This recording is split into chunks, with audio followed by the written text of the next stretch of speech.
I'm leaping into shot for that, the Leapmotor C10.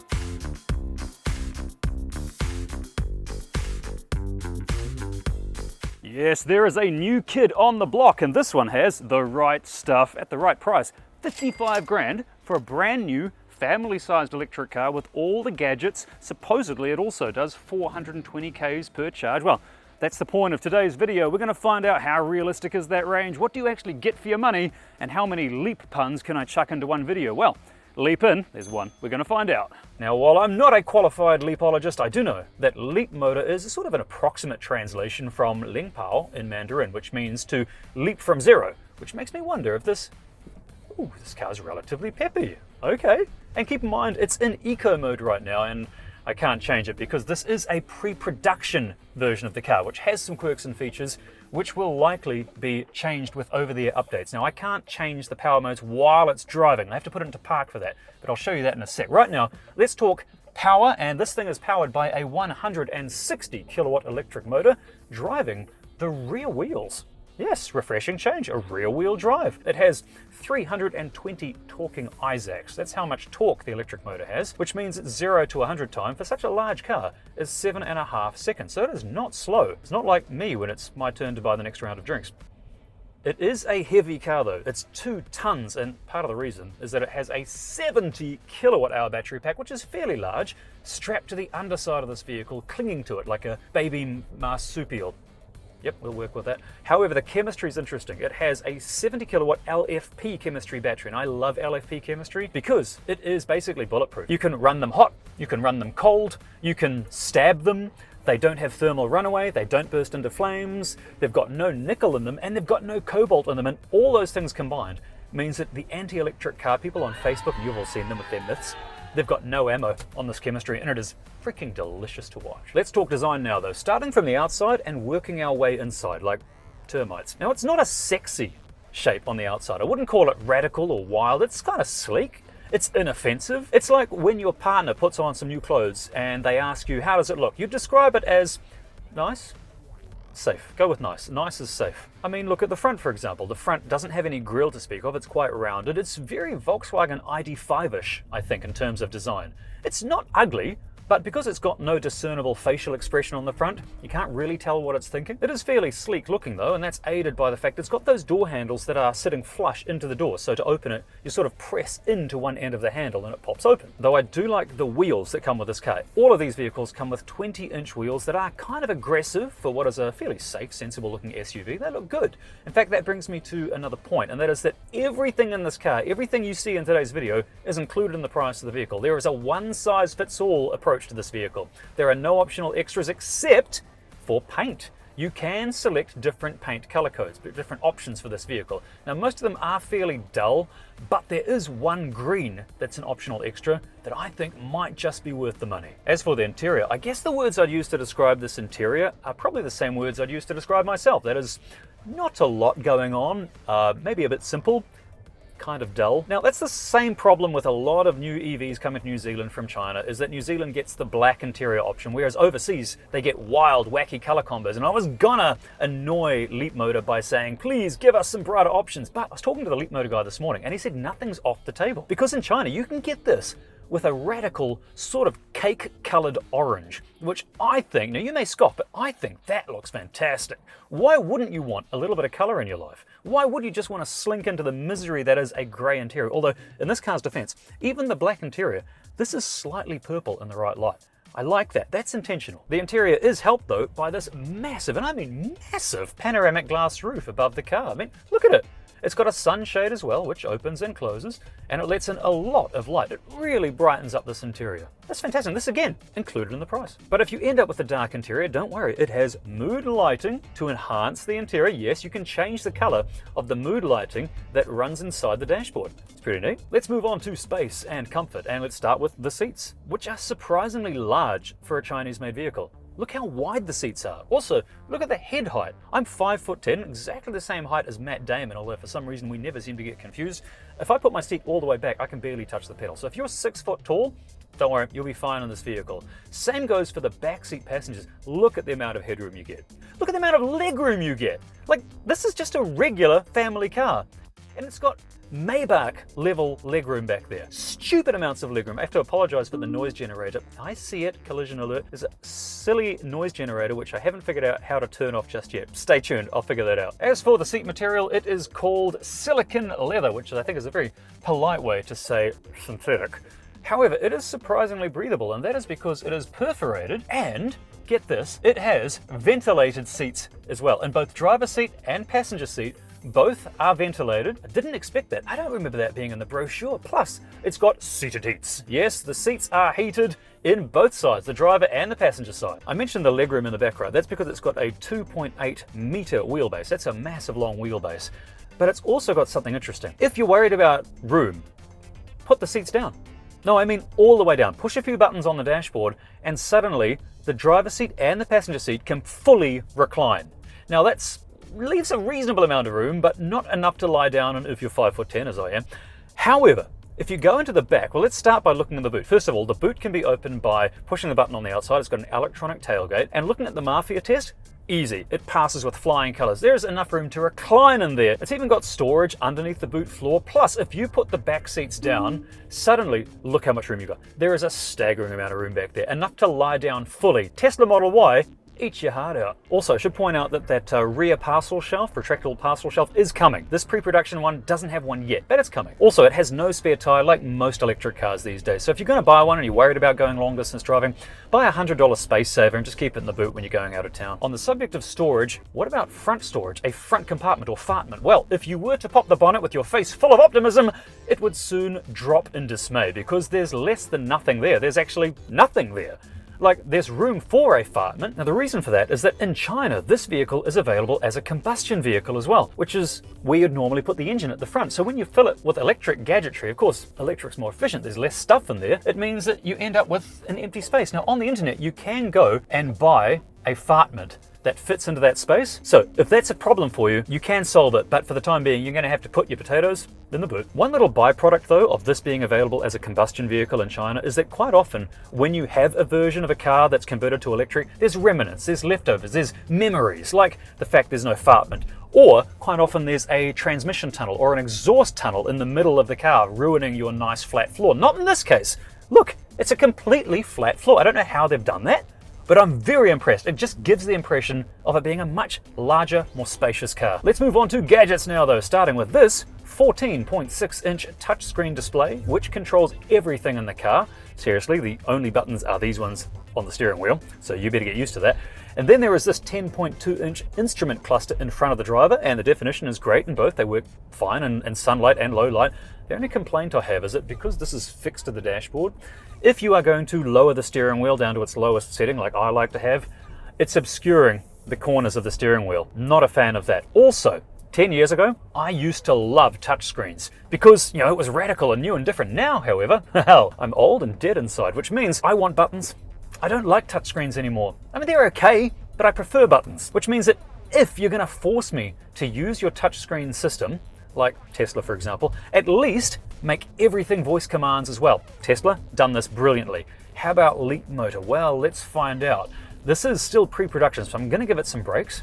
Let's see how we go. Hi Leapmotor. Hello. Turn off ventilated seats. I can't understand what you said. Could you put it more simply? Turn off ventilated seat. I can't understand what you said. Turn off ventilated seat. I can't understand what you said. Could you put it more simply? Go away. Maybe it's still got a little bit of work to do. And keep in mind that New Zealanders, we are the only country on earth without an accent, so it may have a little bit of learning to do. Let me try something else. Hi Leapmotor, navigate to Hamilton. Look at that. There we go. Should we go now? I can't understand what you said. Could you put it more simply? Okay, so it does have voice recognition. It does work. It's still got some fine tuning to do. However, it's got its own, as you see, built-in maps. Yes, it's got a built-in map. It doesn't yet have Android or Apple connectivity. So no androgynous auto, no Appalachian CarPlay. It's coming maybe. Stay tuned. And it has Spotify. Yes, it's got its own app system. You can download and install your apps. Spotify is one of them. Plus included in each Leapmotor C10 is 2 gigs of data each month. for, I think, 36 months. Also, it's got a fairly logical menu. Like, you start with the screen here, but if you don't like that, you change it, swipe over. And now suddenly we've got dry Sahara. It's like a desert, like my love life. And then, oh, there we go, frozen, frigid. Oh gosh, yes, it's like the other side of my bed. And oh, yep, about ready to collapse. That's basically me in a nutshell. But you've also got the menu option here. You've got your 360-degree surround view, your app store. You've got different modes and things, change the wallpaper. It's a fairly customizable car. Of course, like I said, this has over-the-air software updates. You will get more options in the future. Like, who knows, maybe one day you'll have a karaoke option like Tesla and BYD. Anything's possible with over-the-air updates. I mentioned it doesn't have Apple or Android connectivity yet, but it does have wireless phone charging right here. And as you can see, my phone is a little bit bigger than usual, but it fits in there perfectly. On the subject of phones though, this car will be available soon with a mobile app that will control everything in the vehicle, lock and unlock, turn on the air conditioning if the car's hot and you're about to get in, check the state of charge, start charging, stop charging, all the useful stuff that every electric car driver wants. It will be available for your Leapmotor C10. Another thing this car has is a massive stereo system, a huge 12 speaker sound system. Now normally 12 speakers, when I mention 12 speaker sound system, it sounds good, but it's kind of like, remember when cameras used to have like, 30, 40 megapixels? The camera's quality was still rubbish, but it had lots of megapixels. So I'm not typically overwhelmed, but I did try it out. And I gotta say, it sounds good.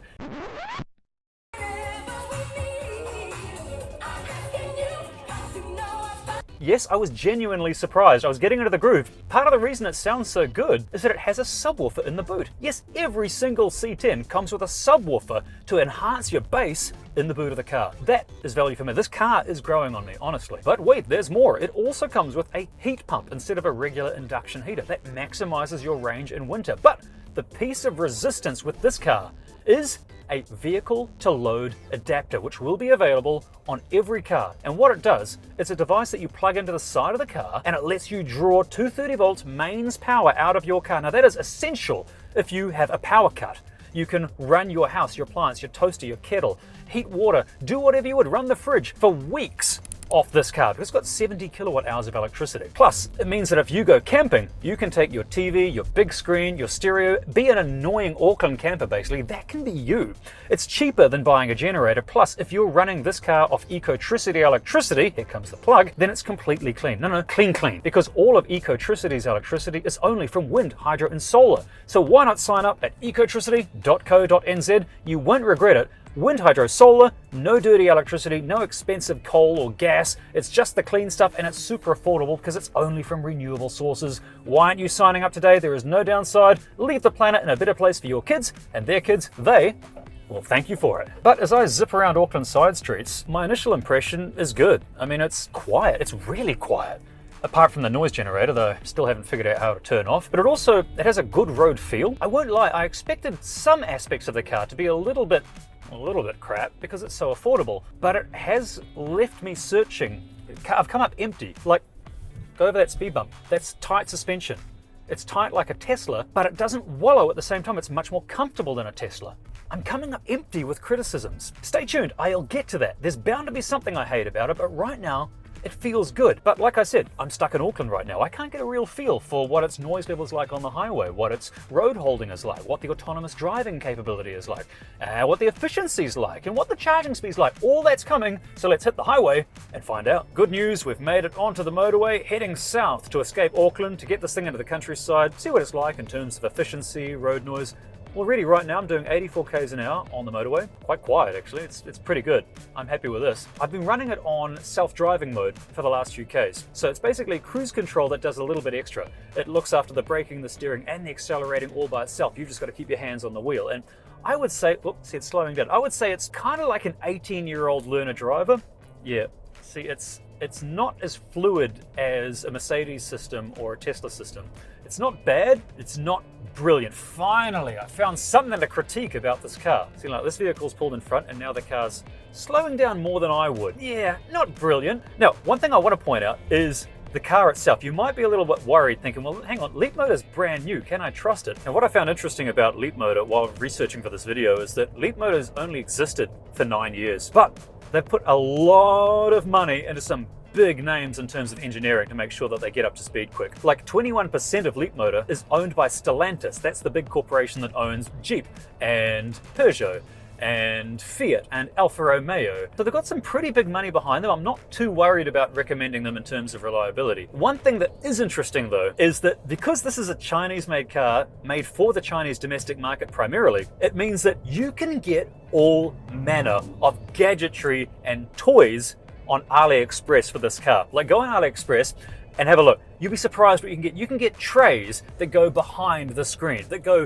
to the side of the screen. You can also get little phone number holders for your cell phone number that you can put on the dashboard with the Leapmotor logo on it. So for example, if you're going to hog a charger for a while, you can tell people to call you if they need access to the charger. Normally I just leave that info on a piece of paper, but you know, you can have your own phone number on a piece of plastic if you want. Another cool thing you can get, this is one of the many crazy things you can get for this car, is, believe it or not, wooden flooring. I'm not kidding. Seriously, it's real. You can turn this into an ocean-going vessel. You can be driving this down the road pretending you're sailing. The options are limitless in this vehicle. But now the car is driving itself into the countryside. Let's see what the acceleration's like on this beast. Let's see if this Leapmotor really can leap. Welcome to the middle of nowhere. We have an empty slice of 100k an hour road. Let's give this thing a 0 to 100 test, and then we'll check out the handling. Are you ready? In 3, 2, 1, go. Okay, quite sedate off the mark, but picks up nicely. Keep in mind, this is a family car, so that's not bad. That's not a terrible acceleration speed for what is a big, comfortable cruiser. But it's in sport mode. Let's see what it's like on the corners. And welcome to my top secret driving road. I'm not going to tell you where this is because it's mine. I want it all to myself because I'm selfish. Bottom line is, I'm just going to chuck this through some corners to see what the power delivery is like, to see what the braking's like, to see if it wallows around a bit or if it's got any uncertainty, but also to see what its center of gravity's like, because this is a rare thing. It's an SUV that's big and tall and heavy, but it's got a low center of gravity. And that is because it's electric. Its heaviest element is the battery pack, and that is slammed right down low against the road. So it handles like a sedan rather than an SUV, which is crazy because I shouldn't be able to do this in an SUV. Power delivery is fine. There is a 1 second delay after you take your foot off the accelerator for the regen braking to kick in. But otherwise it handles for an SUV very well. Very, very happy with this. But ultimately, let's be honest with each other, this is an absolutely pointless segment. I'm taking a big family car and putting it in some corners. We're learning nothing from this. What you really want to know is how far does it go per charge realistically in the real world? How many more gadgets have we got tucked in this central display here? And of course, what's the charging speed like? Well, that's all going to be discovered right now in the Spud Score. Starting with performance, and I'm going to give it 6 Spuds out of 10 as it's above average for a 2-ton SUV. Handling's next, and because of its low center of gravity, it feels secure on the corner, so I'm giving it 6 Spuds again. As for comfort, it surprised me. It's comfortable, but it doesn't wallow around. It's quiet, it's spacious, the air conditioning's really quite powerful, and that's something I appreciate. Same goes for the seated heats and the ventilated seats as well. I'm giving it a very high 8 potatoes. Let's talk efficiency now, and it's very much average. It's not bad for its size, using just under 18 units of electricity per 100k with half city, half highway driving. In the real world, this means your city range is likely to be around 380 k's per charge, whereas open road driving at speed will only give you about 300 k's per charge. So altogether, I'm giving it a very average 5 Spuds for efficiency and range. Gadgetry is next though, and this is the car's time to shine. It's got a 12-speaker sound system with a subwoofer, vehicle-to-load capability, heated and cooled everything. It's got built-in maps, it's got a mobile app on the way, over-the-air software updates, 2 gigs of data for 3 years, a heat pump, voice commands, blah blah blah blah, all the features you would expect in a Lexus without the Lexus price tag. The software just needs a little bit of polishing, but that will happen, so I'm giving it 9 Spuds. But is it good value? Well, yeah. I mean, compare it to the specs of, say, the Lexus RZ450 electric. The C10 isn't as quick as the Lexus, but this has about the same range, the same level of gadgetry. Its warranty is just as long. It really shows how quickly the Chinese are leaping ahead with the Leapmotor. And don't get me wrong, Lexus make amazing vehicles, but bang for buck, this is the better value electric car. Heck, if the range is enough for you, this is even better value than a Tesla Model Y. I'm impressed, so I'm giving it 8 spuds. As for charging speed, well, this is where we come back down to earth. Its maximum rated rapid charging speed is 86 kilowatts, which is about average these days, but I'd like it to be more. For comparison, the standard Tesla Model Y can hit twice that rate. It means a 10 to 80% charge in the Leapmotor that would take about 40 minutes, so I'm giving the C10 an average 5 potatoes here. Now, if you're watching this and you don't know anything about how to charge an electric car and it all sounds harder than underwater basket algebra, don't worry, it's really simple. I made a video about it showing all the different ways you can plug one in, how long each option takes, and how much each option costs. I'll put a link to that video in the description below and it will answer all your questions in really plain English. Bottom line is, if you're gonna get an EV, sign up with ChargeNet. They are the country's biggest provider with chargers everywhere. It means you can drive anywhere a car can go on electricity alone. The network in New Zealand's getting really good now, so do sign up with them before you go on an electric road trip. But what about the car's style, you ask? Well, it's